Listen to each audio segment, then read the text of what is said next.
9h, 11h, Europe 1 Culture Média. Olivier Benkemoun. C'est un retour réussi qui va encore s'accélérer. Cet été, le magazine Jeunesse PIF revient en kiosque avec un nouveau numéro et de très nombreuses déclinaisons. PIF, c'est ce chien imaginé par José Cabrero Arnal en 1950 dans les pages du journal L'Humanité et qui a connu un véritable succès dans les années 70 et 80 avec l'hebdomadaire PIF Gadget. Le magazine s'arrête au début des années 90 avant de connaître plusieurs relances. La dernière en date est venue d'une personne que l'on n'attendait pas sur ce terrain-là, le sarkozyste et ex-député Frédéric Lefebvre, personnage politique maîtrisant l'art de la prise de parole dans les médias en tant qu'ancien porte-parole de l'UMP depuis 1 an et demi. Et cette nouvelle aventure entrepreneuriale, il s'était fait discret. Il est ce matin notre invité. Bonjour Frédéric Lefebvre. Bonjour. Vous êtes le directeur de la publication de PIF le Mag et très franchement, pensez pas vous présenter un jour comme ça. Vous voyez, tout arrive. Oui, dans un article du journal Libération publié en décembre 2020, lorsque vous avez annoncé la relance de PIF Gadget intitulée « Et paf, l'ex-Sarko-boy Frédéric Lefebvre relance PIF », on pouvait lire ceci: « Le mariage entre un article d'inspiration communiste et un ex-fidèle de Nicolas Sarkozy a surpris son monde ». Vous-même, ça vous a surpris? Vous savez, d'abord, PIF et Hercule, on les a tous découverts enfants, qu'on soit... D'abord, on avait, généralement, quand nous étions enfants, on n'avait pas d'idée politique. On avait parfois des parents qui nous disaient surtout « lis PIF ». Parce que, ou surtout ne lis pas PIF. Ou surtout ne lis pas PIF. Moi, j'étais plutôt dans la case surtout ne lis pas PIF. Mais il se trouve que le vendeur de l'Humanité Dimanche à l'époque, qui était un cadre de l'équipe de foot de Garches, avait accepté de m'abonner. Et c'est ma grand-mère qui avait du coup pris le relais. En cachette. Et je le recevais en cachette. Voilà. En cachette des parents. Enfin, vous avez compris cette réaction, cet amusement. Et donc c'est une Madeleine de Proust formidable pour moi. Vous avez compris cet amusement du monde politique et médiatique. Vous savez, il faut s'habituer à voir les gens avoir autre chose qu'un engagement politique dans la vie. Moi, je me suis engagé en politique pendant 40 ans. J'ai commencé très jeune. Et c'est un vrai bonheur pour moi d'avoir tourné la page et de l'avoir tourné définitivement. Les gens se posent parfois des questions, mais c'est définitif. Vous avez dit tout à l'heure que je me suis astreint au silence depuis 1 an et demi, mais en fait... C'était la question que je voulais vous poser. C'est la première fois que je reprends la parole depuis qu'on s'amuse avec toute l'équipe à relancer PIF. Et je le fais en réalité pour nos magazines. Parce que sinon, franchement, vous n'allez peut-être pas me croire, mais c'est un bonheur de ne plus avoir à faire le tour de toutes les radios, toutes les télés. C'est pourtant la vérité. Le porte-parole là vous a pesé. Vous avez dit trop de mots. Je ne sais pas s'il m'a pesé, mais en tout cas, non, franchement, je vis un moment de grand bonheur avec toutes nos équipes. On est bourré de projets. Vous disiez quand on lançait plein de magazines. On a le PIF Gadget. On va en parler, on va décliner parce que c'est vrai qu'il y a beaucoup de choses. Mais comment est née l'idée de relancer PIF et comment en êtes-vous devenu le directeur de la publication? D'abord, l'idée est née tout simplement, c'est que PIF n'existait plus et que PIF me manquait comme il manquait à plein de gens. Et l'Humanité n'était pas décidée à le relancer, mais en même temps voulait valoriser la marque. Et puis voilà. Et aujourd'hui, moi, je suis très heureux d'ailleurs parce que vous savez que vous en avez parlé ici d'ailleurs dans l'émission. L'Humanité Dimanche est revenue il y a 6 mois sous une nouvelle formule qui s'appelle l'Humanité Magazine. Il y a maintenant 2 pages de PIF dans l'Humanité Magazine. Oui. Donc finalement, PIF... n'oublie pas non plus ses racines. Reviens, Olivier. Comment ça se passe avec l'Humanité? Ils vous ont concédé une licence bien précisément. Sûr. C'est ça. On a la licence d'exploitation de PIF et Hercule et on le fait en parfaite bonne entente avec eux. La meilleure ils touchent un intéressement sur les ventes? Bien sûr. Enfin, ils touchent le licencié verse à la marque un pourcentage, bien sûr. Qu'est-ce qu'ils vous ont dit lorsqu'ils vous ont vu arriver? Parce que je pense qu'ils ne s'attendaient pas. Mais je pense qu'en fait, il y a eu un effet de surprise peut-être, mais surtout tout le monde est content de voir revenir PIF. C'est Harris Interactive qui a fait un sondage il n'y a pas très longtemps. Rendez-vous compte, 61% des Français aiment PIF. Et moi, je le vois tous les jours. Tous les projets aujourd'hui que nous sommes en train de lancer pour l'avenir, avec le cirque, avec le monde de la magie, les projets de dessin animé, les projets de parcs d'attractions, tous ces projets qui sont en train... Énormément de projets. Mais bien sûr, mais parce que c'est notre patrimoine, PIF. PIF et Hercule, c'est le patrimoine français. Précisément, on est allé plonger nous aussi dans le patrimoine des Français, parce que si le magazine a été aussi populaire auprès des enfants dans les années 70, c'est notamment grâce à ces gadgets offerts avec la revue. Parmi eux, l'un des plus populaires, peut-être le plus populaire. Les poissoteurs. Bravo, vous avez trouvé. Les inventeurs de ces gadgets avaient été interviewés par l'ORTF. Nous sommes en décembre 1971. Autre conquête des sciences naturelles au service du gadget, ces poissoteurs, qui s'agitent sans fin comme mus par une force magique. En fait, ce ne sont que de petites prisons, à l'intérieur desquelles se débat une chenille. Mais où est-ce qu'on peut trouver comme ça 10 millions de poissoteurs? Parce que je pense qu'il n'y a pas on ne cultive pas le poissoteur comme on cultive le blé ou la betterave Non, c'est une plante sauvage, si vous voulez, qui ne pousse que dans le nord du Mexique, dans l'état de la Sonora. Et disons que celui qu'on appelle le roi des poissoteurs réunit au mois de juillet, août, tous les Indiens Yaqui, Mayo de la région, et qui vont de fourré en fourré, parce que ce sont des petits bosquets, et sur une étendue presque 800 km², et qui vont cueillir, je peux dire, ou ramasser les poissoteurs qui ont éclaté pour donner ce fruit. Avoir un poissauteur, c'est déjà se raconter une histoire incroyable et formidable. Vous aviez des poissoteurs? Bien sûr, ouais. On a tous des souvenirs incroyables. L'autre jour, je parlais avec une enseignante qui racontait qu'en fait, tous les gamins dans sa classe avaient acheté PIF et avaient des poissoteurs. Et en fait, les gens qui ont eu des poissoteurs s'en souviennent. Quand on les tenait bien au chaud, parfois on les mettait sur le radiateur ou bien au chaud dans la main, c'est là qu'ils sautaient. Et cette maîtresse un peu sévère avait saisi tous les poissoteurs. Et donc c'était dans son bureau, dans le tiroir, et il a fait très chaud un jour, et tout d'un coup, ça pétaradait dans le tiroir de son bureau. Voilà, on a tous des souvenirs des poissoteurs. Aujourd'hui, c'est terminé, on peut plus faire de poissoteurs. Ce sont des animaux. Alors en même temps, la chose un peu nouvelle, c'est que il n'y en a pas qu'au Mexique. On a découvert qu'il y en avait aussi en Afrique du Sud. Et dans certains pays, aujourd'hui, ce sont des nuisibles. Mais il n'empêche, ce sont des animaux. Vous imaginez qu'il est plus possible, évidemment, d'avoir des animaux. Vous savez quel est un de mes partenaires dans le PIF? 30 millions d'amis. Je suis pas sûr. Raison de plus. Voilà, je suis pas sûr qu'ils aient très envie qu'on ramène des poissoteurs. Alors, disponible en kiosque, le numéro 7 de PIF. Vous n'êtes pas venu les mains vides. Vous êtes venu avec le gadget. Alors, à la une, il y a PIF magicien, donc la boîte escamoteuse. C'est un gadget. Fais-toi de l'argent de poche avec ta boîte à valeuse de pièces. C'est un gadget mythique de PIF. Ouais. Non, moi, j'aime beaucoup le titre. Fais-toi de l'argent de poche avec ta boîte à valeuse de pièces. C'est pas du tout communiste, ça. Je ne sais pas si c'est communiste, capitaliste, mais c'est en tout cas la chance pour les enfants avec leurs grands-parents, leurs parents, leurs amis, de se faire un peu d'argent de poche cet été. Vous avez réussi à monter. Vous avez une pièce. Oui, bien sûr. On n'a pas réussi à le monter. On avait un problème de colle. Enfin, peu importe. Oui, j'ai entendu. Mais vous savez, moi, je l'ai confié à ma petite voisine, la fille de ma voisine, qui a une douzaine d'années. Elle m'en a monté 3 ou 4 sans problème. Il faut qu'elle vienne travailler. Il faut qu'elle fasse un stage ici. Ça marche comment? Regardez, c'est une boîte escamoteuse. Donc on met la petite pièce. Voilà, je mets la pièce. Ok. Je souffle. Allez, soufflez.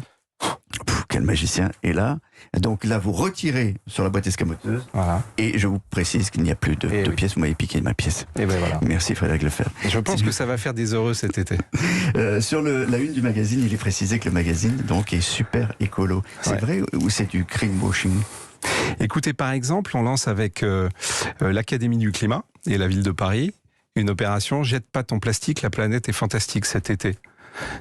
On est sur les îles de loisirs aussi d'Île-de-France où il y a 12 îles de loisirs avec la région Île-de-France et on va mettre un coup de projecteur avec un jeu Furet Compagnie qu'on a construit avec PIF le Mag qui va permettre, il se télécharge sur les plateformes et on le trouve dans le magazine, qui va permettre du coup à distance mais ensuite sur place de découvrir le trésor, et qui sont des trésors bio en fait, avec soit des espèces en voie de disparition, soit... Donc PIF a toujours eu une tradition ludo-éducative. C'est grâce souvent à PIF et aux gadgets que il y a beaucoup de chercheurs qui nous entendent ou des scientifiques qui se sont lancés dans la science. Parce que en fait, ils ont découvert le microscope par exemple, qui est à la portée de tout le monde. C'est dans PIF. Peut-être en découvrant comment on fait des œufs carrés avec une machine à faire des œufs carrés. Vous voyez, ça c'était le numéro 2 qui a été un des grands succès de notre réédition. Moi je m'en souviens. Frédéric Lefebvre reste avec nous, on continue de parler de PIF le Mag, de ses déclinaisons, de ce qu'il y a dans ses pages. Il y a plein de sorties simultanées. Culture Média revient sur Europe 1. retour dans Culture Média sur Europe 1 en compagnie de Frédéric Lefebvre. Vous l'avez connu, l'homme politique. Il est aujourd'hui directeur de Pif le Mag. Il a relancé. Et ce que vous entendez actuellement, c'est le générique du dessin animé. oui. Pif et Hercule, Vendu dans multidiffusé 76 pays à l'époque. dans les années 90. Incroyable, parce que tout le monde pense que Pif et Hercule, c'est vraiment une marque locale, française, et en fait, il a existé dans le monde entier. En Roumanie, les gens ont appris le français. Ils ont appris le français Ouais, en regardant ça. Avec Pif Gadget. Alors, Et en Allemagne, par exemple, et là c'est formidable parce que depuis le succès de la relance de Pif, en Allemagne, ils sont en train de relancer YPS, qui était avec Pif and Hercules. Je parle pas très bien allemand. Und Hercules. Et du coup, on a ce Pif qui est en train de reprendre sa place dans le monde. Donc, vous relancez les magazines, et il serait logique que vous relanciez aussi la production de dessins animés. On travaille. Tout à l'heure, j'ai une réunion de travail sur ce sujet. On prépare à la fois des émissions pop culture, mais en même temps dessins animés avec plusieurs facettes. On a même un manga en préparation. Un manga pour le marché japonais ou pour le marché mondial? Non, pour le marché mondial. Français. C'est produit avec une maison française? Oui, il y a plusieurs boîtes françaises avec lesquelles on travaille en ce moment sur différents projets. Et pour une diffusion, où? Quand? Alors ça, je sais que vous êtes curieux, mais vous saurez aussi que je ne peux pas vous répondre aujourd'hui. Tout ça, c'est un peu tôt pour vous en parler, mais je reviendrai avec plaisir le faire. Et on est sur d'autres projets formidables de parcs d'attractions. À la fois dans certains pays du monde, on nous demande... On aura un parc d'attractions Pif en France? Pif et tout son univers. Ouais. Mais en France, on aura ça? Bien sûr. Ouais. On est en train de travailler aujourd'hui. Il y a plusieurs sites qui sont candidats et on est en train de travailler à un parc d'attractions Pif, plus des attractions que vous allez voir arriver dans certains parcs existants en France ou dans le monde entier. Vous pouvez déjà nous dire à quel endroit en France sur une attraction Pif? Alors, ce que je peux vous dire, c'est qu'on est en train de travailler aujourd'hui sur un projet dans le sud, dans le Grand Sud. Voilà.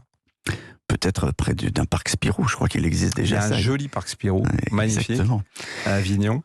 Mais peut-être qu'il y a des rapprochements, puisque Spirou est dans les pages de Pif. Et vous savez, c'est dans la le force. marsupilami. Mais c'est un peu la force aujourd'hui de notre magazine, parce que ça manquait un magazine de BD qui accueille finalement toutes les grandes marques, tous les grands personnages.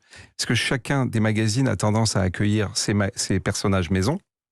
Et nous, au contraire, dans la grande tradition de Pif, on ouvre la porte. Là, par exemple, vous êtes en train de regarder Yakari. Ouais. Yakari, il y a 21 planches inédites de Yakari. Le petit indien héros de la jeunesse, de ma jeunesse. Et qu'on prépublie en fait. Et il y a un album qui sort cet été. De la même façon, Is No Good est revenu dans les pages du magazine. Du magazine précédent, ouais. Avec un album qui, lui, va venir à la rentrée. Donc, de la même façon, là, vous tenez Pif Paf Pop Culture. Hors-série. Pif Paf Pop. C'est un hors-série magie. Ça, c'est une grande histoire d'amour entre Pif et les magiciens. Et là, vous avez vu, c'est formidable. D'abord, le petit gadget tout à l'heure, vous avez vu, ça a été des heures pour adapter ce gadget classique qui était en plastique par Dan le magicien, qui est un magicien avec qui nous travaillons et qui a fait quelque chose de formidable. Vous avez vu comme ça marche. Et donc, on a la chance que, par exemple... Il y a une chose formidable. Alors, dans ce Pif hors série, ce sont des planches absolument inédites, des Schtroumpfs de Peyo, qui sont des planches d'époque. Vous les avez trouvées comment? On a travaillé avec nos amis belges qui étaient très heureux. D'abord, il y a une chose qu'on a faite. On a fait un sondage. On fait un baromètre qu'on va publier tous les ans. Et on s'est aperçu, incroyable, que les Schtroumpfs arrivent en numéro 3, ce qui est déjà formidable derrière Astérix et Tintin. Mais chez les femmes, les Schtroumpfs sont numéro 1. Et donc on a travaillé avec nos amis belges et ils ont bien voulu nous faire quelques cadeaux qu'on va pouvoir offrir aux lecteurs, qui sont des unes inédites, des cases qui n'ont jamais été publiées, des crayonnés, des storyboards de Peyo lui-même. Et donc, c'est vrai que c'est un bonheur. Mais en même temps, ce hors-série, c'est Adrien Quilien, champion de France de magie, Éric Antoine, qu'on ne présente pas, qui offre un tour au lecteur et qui donne une interview. Puis il sort un nouveau livre, Abracadabra, d'enquête, qui correspond très bien. Vous avez dû repérer dans le magazine Sherlock et Lupif. Puisque maintenant, on a Hercule qui est devenu Sherlock, et on a Pif qui est devenu Lupif et qui font des enquêtes. Et on a Fabien Olicard aussi, le mentaliste. Vous êtes beaucoup amusé, on l'a compris, il y aurait également une montre Pif, il paraît, avec Huawei. On est en train de travailler avec Huawei, exactement. Avec plusieurs projets, dont parce que ça c'est Ça va coûter une fortune pour un les des enfants. combats que nous menons en fait. Ça va coûter très cher pour les enfants. Non. Je ne peux pas vous dire le prix aujourd'hui parce que c'est pas moi qui détermine le prix, mais c'est aujourd'hui les montres connectées de chez Huawei sont parmi les plus abordables. Mais en fait, ce qui est intéressant, c'est peut-être vous avez vu, un des combats que nous menons, c'est l'alimentation pour les enfants. On se bat pour des cours de cuisine à l'école. On a avancé d'ailleurs, il y a eu vos confrères du Parisien, Ouest France en ont parlé, avec le ministère de l'Éducation nationale. On est en train de préparer un spectacle avec le monde du cirque, Manger, Bouger, pour qu'avec des acrobates, avec des magiciens, avec des clowns, les enfants puissent apprendre l'origine des produits. Et donc on est en train de se démultiplier sur ce sujet-là, qui est un sujet absolument majeur, comme je le disais tout à l'heure sur la science. Bon, il y a une envie de PIF et une possibilité de se développer qui est formidable, on l'a compris. On a connu plusieurs relances de PIF. Aujourd'hui, quels sont vos chiffres? Alors en fait, le premier a été...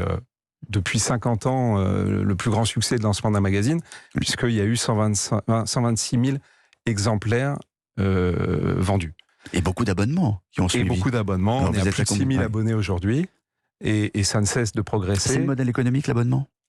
Pour nous, c'est pas simple. Le modèle économique, c'est d'abord, et je veux les saluer, les marchands de journaux. Parce que vous savez, pendant la crise du Covid, les marchands de journaux faisaient partie avec les boulangers de ceux qui sont restés sur le pont tout le temps. Et on est aujourd'hui distribué. On a 6 magazines qui sortent aujourd'hui même, on a présenté 3, on en a d'autres, qui sont chez 15 000 marchands de journaux à partir d'aujourd'hui et tout l'été. Et moi, je veux leur rendre hommage. C'est ça d'abord le modèle. Ensuite, on a évidemment des abonnés, et puis on est en train aujourd'hui de travailler de plus en plus avec le monde de l'éducation pour essayer de développer, y compris des jeux sur cette question de l'obésité qui est majeure. Avec Mormec, par exemple, on travaille pour aller dans les quartiers populaires sur ces sujets. Vous voyez, des tonnes de projets, on s'éclate. Dans le précédent, il y avait PIF président. Il y avait même une carte d'électeur. Vous l'avez envoyé à l'Élysée, celui-là? J'aimerais bien le savoir. C'est vrai, vous voulez savoir? Oui, j'aimerais bien. Allez, oui, je l'ai envoyé à l'Élysée. J'avoue. Mais j'ai pas eu de réponse. Ah bon? Pourtant, vous aviez soutenu, non, Emmanuel Macron? Ce qui était amusant... Je ne pas, vous aviez soutenu Emmanuel Macron. Ce qui est drôle, vous voulez me faire faire de la politique, j'en fais plus. Mais ce qui est amusant, c'est que beaucoup de vos confrères politiques m'en parlaient là. À l'instant, ils ont joué avec la carte, puisque c'était les 2 candidats à la présidence des enfants, c'était PIF et Is No Good. Et évidemment, Is No Good avait un peu triché. Et il y avait des bulletins, notamment. Olivier Mine, qui est l'invité là de notre magazine cet été, a fait ce jeu, et vous pourrez découvrir la petite vidéo. C'est assez drôle. Voilà. Merci Frédéric Lefebvre. Pif le mag, pif, paf, pof, culture, pif vintage. Je vous ai pas dit qu'il y avait pif vintage. Ça c'est génial. C'est nostalgique. C'est les pages comme elles étaient publiées exactement, dans l'humain. Revenir à l'époque. À l'essentiel de l'époque Vaillant. Et vous verrez qu'en plus le dessin n'est pas tout à fait le même. Merci beaucoup d'être venu nous voir. Et c'est dans les kiosques. Plaisir. Évidemment, il y a plein de nouveautés. On n'a même pas pu tout dire sur des albums qui sortent. Voilà. Les Chronocums, je vais en parler. Parce qu'on lance un peu. Ah non mais c'est fini. Non mais c'est fini. Il lançait des nouveaux, les Chronocums, Vogel. Ben voilà, on lance des petits nouveaux, ça sort comme Tempête sur la planète d'ailleurs. Le premier album de PIF en librairie. Merci beaucoup.